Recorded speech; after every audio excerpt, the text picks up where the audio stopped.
Donald Trump has argued frequently of late that China is routing for Joe Biden come November's U.S. presidential election. In Beijing, however, officials have come around to support for more years of Trump.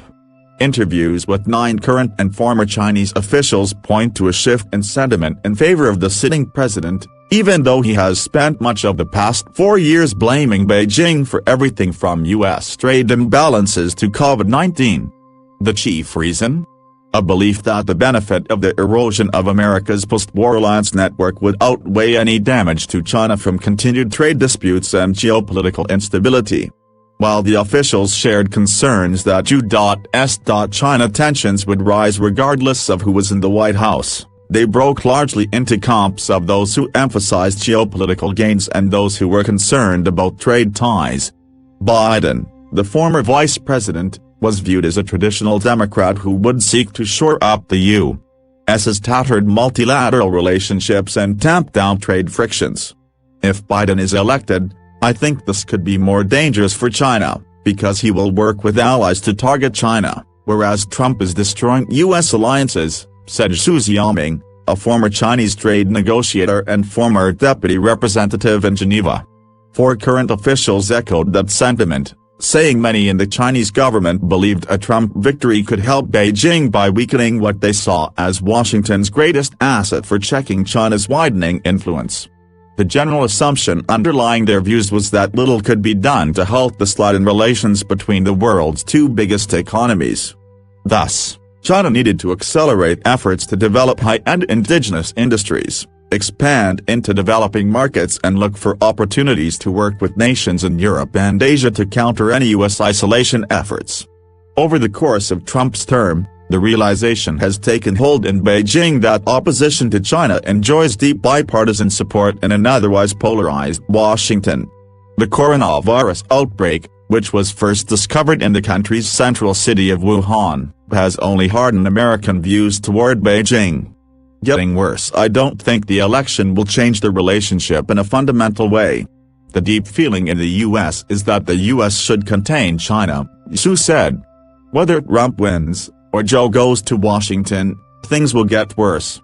Chinese officials, eager to avoid a repeat of their surprise when Trump upset former Secretary of State Hillary Clinton in 2016, have been pressing American contacts for insights about who will win.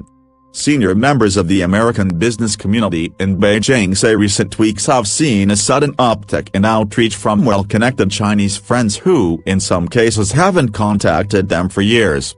Although Republicans traditionally emphasized economic ties with China, Trump has moved the party in a more confrontational direction, challenging the country in virtually every area of the relationship from China's territorial claims in the South China Sea to trade, public health, human rights and technology. The Democrats have largely supported those efforts, helping to pass legislation to support Hong Kong protesters and give more military aid to Taiwan.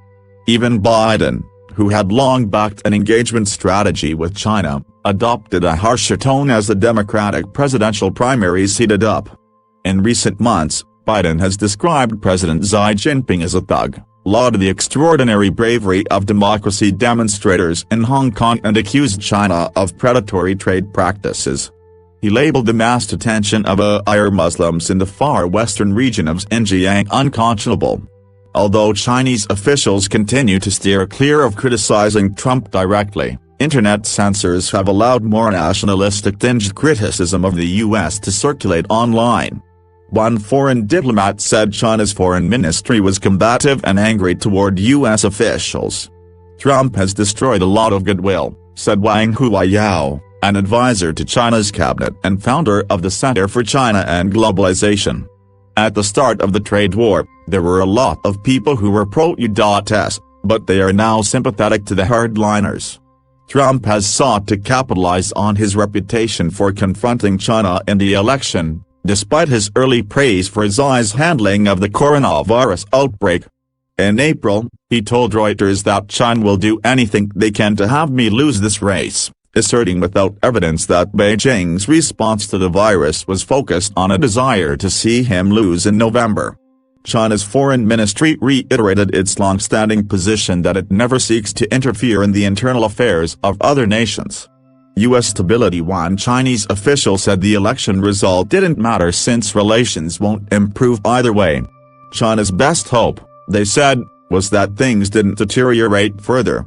Some in Beijing are wondering aloud about Trump's long-term impact on U.S. stability, pointing to surging coronavirus cases, protests against police discrimination and speculation about whether the pandemic election might end in chaos.